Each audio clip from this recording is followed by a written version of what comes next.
warahmatullahi wabarakatuh.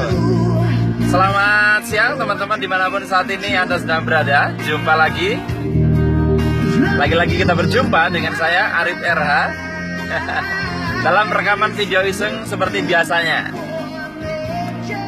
Baik teman-teman semua, pada kesempatan siang hari ini kita akan membahas tema tentang mengubah kesialan menjadi keberuntungan.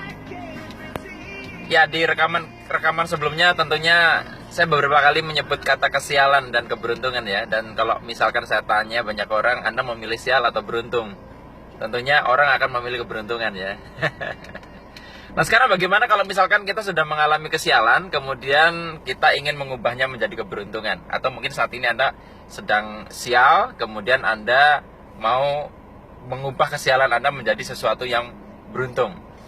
Nah, sebelum kita membahas ke arah bagaimana cara mengubahnya, kita perlu membahas hal yang lebih dalam lagi sebelum kita bahas tentang mengubahnya itu. Sekarang saya berikan contoh sederhana. Kalau misalnya Anda mau ke suatu tujuan di luar pulau di mana Anda harus menggunakan pesawat udara atau pesawat terbang, Anda bangun sudah dalam keadaan terlambat, kemudian Anda tergesa-gesa menuju bandara dan dari perhitungan teknis jelas sangat tidak cukup waktunya Anda untuk melakukan check-in ya. Kemudian Anda menuju pesawat, waktunya sudah sangat mepet sekali. Dan tapi waktu itu Anda berupaya saja yang bisa Anda lakukan, Anda bergegas menuju bandara, minta driver taksi di mana yang membawa Anda itu untuk cepat berlari melajukan kendaraannya menuju bandara. Dan sesampainya bandara, ternyata pesawat Anda ya, yang seharusnya misalnya berangkat pukul 8 pagi ternyata mengalami penundaan 2 jam sehingga Anda masih bisa naik pesawatnya. Sekarang saya mau nanya, dalam kejadian itu di mana pesawat Anda yang harusnya jam 8 delay atau ditunda ke jam 10 misalnya, 2 jam kan, itu sial atau beruntung? Tentunya kalau misalkan di posisi Anda sebagai orang yang terlambat dan nyaris tertinggal pesawat lalu diselamatkan karena delay, Anda akan mengatakan bahwa Anda sedang mengalami keberuntungan. Iya ya, gila gua beruntung banget karena harusnya tertinggal pesawat tetapi pesawatnya seolah-olah menunggu Anda, gitu kan? Tapi sekarang saya mau nanya, kalau misalkan Anda adalah orang yang harus tiba di suatu tujuan dengan pesawat yang sama, di mana Anda sudah berada di ruang tunggu dan Anda sudah menjadwalkan kalau berangkat pukul 8, Anda sampai di lokasi misalkan pukul 10 atau pukul 1, di sana ada sebuah pertemuan yang wajib Anda hadiri, dan kalau misalkan Anda terlambat, Anda kehilangan peluang bisnis senilai miliaran rupiah. Dan karena pesawatnya delay, ya, Anda kehilangan peluang itu. Sekarang kalau Anda di posisi itu, kira-kira dari kejadian yang sama, pesawat yang sama, Anda merasa sial atau beruntung? Mungkin jawaban Anda berubah, Anda mengatakan, wah sial banget ya, gue kehilangan miliaran gitu.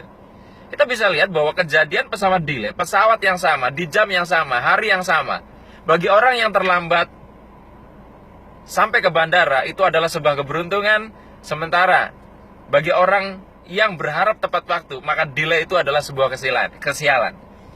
Nah, kita bisa melihat di sini bahwa sebetulnya kejadian apapun yang terjadi dalam hidup kita itu netral.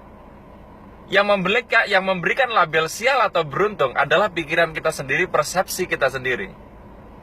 Nah, sekarang kalau misalnya kita lanjutkan deh, misalkan Anda tadi merasa sial tidak dapat peluang bisnis sekian miliar tadi, Anda menyesali kejadian itu, Anda merasa sial.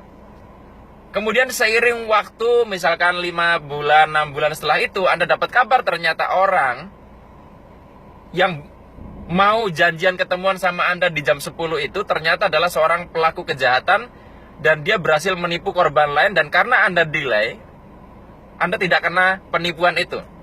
5 bulan setelah Anda mengatakan kejadian itu adalah kesialan, Anda akan mengatakan, untung gua waktu itu pesawatnya delay.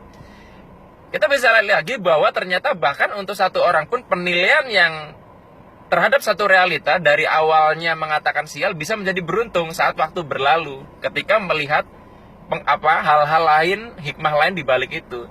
Nah, kita bisa lihat berarti bahwa kunci untuk mengubah kesialan menjadi keberuntungan adalah dengan mengubah sudut pandang kita dalam melihat sebuah peristiwa.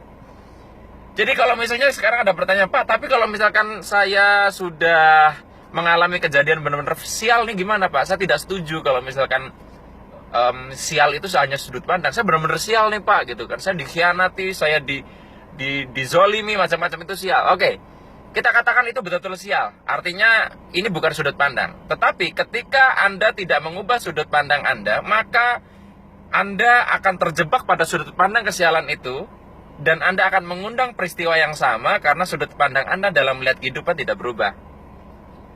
Ingat yang pernah kita bahas di bab sebelumnya bahwa alam semesta hanya merefleksikan apa yang mau kita lihat. Kita ingin melihat begitu, maka alam semesta akan menunjukkan siaran televisi kehidupan yang sesuai dengan cara kita melihat. Nah, ketika kita mengubah sudut pandang, maka kita punya peluang untuk bergeser ke channel siaran televisi yang berbeda. Makanya kan anjurannya kan kalau misalkan mengalami hal-hal yang tidak enak, kita dianjurkan untuk ambil hikmahnya, ambil pelajarannya. Betul, memang tidak terus menghilangkan rasa sakit karena peristiwa itu, tetapi mengubah sudut pandang, kita melihat sisi keuntungan dari peristiwa yang tidak untung, kita punya peluang untuk menjemput keberuntungan yang lain. Karena pada saat kita tidak mau mengubah sudut pandang, kita kekeh mempertahankan bahwa ini kesialan, maka kita sedang terus mempertahankan alur cerita yang sama berulang-ulang dalam hidup kita. Bahkan dalam kegagalan pun sama, teman semua. Bahwa kalau misalkan kita mengalami kegagalan, apakah dengan kita mengubah sudut pandang terus artinya kita tidak gagal? Ya gagal, tapi akan menyelamatkan kita untuk ketemu kegagalan yang lain. Kita punya peluang lebih besar untuk ketemu keberhasilan dibanding terus mempertahankan itu. Di balik kegagalan pun kita perlu mengubah sudut pandang terhadap kegagalan itu. Dengan mengubah sudut pandang adalah kita memberikan arti yang berbeda terhadap kegagalan itu. Makanya kata guru saya pernah ikut sebuah pelatihan, dikatakan di situ begini, bahwa kegagalan yang sesungguhnya adalah saat kita gagal memberikan arti terhadap kegagalan sehingga kita gagal menggagalkan kegagalan. Ya, mudah-mudahan pusing gitu ya. Baik teman-teman semua, mudah-mudahan apa yang saya bagikan pada kesempatan siang hari ini bermanfaat. Selamat menggeser kesialan menjadi keberuntungan dengan cara mengubah sudut pandang kita terhadap kehidupan. Sampai jumpa lagi di lain kesempatan. Saya akhiri, billahi taufik wal hidayah. Wassalamualaikum warahmatullahi wabarakatuh. See you.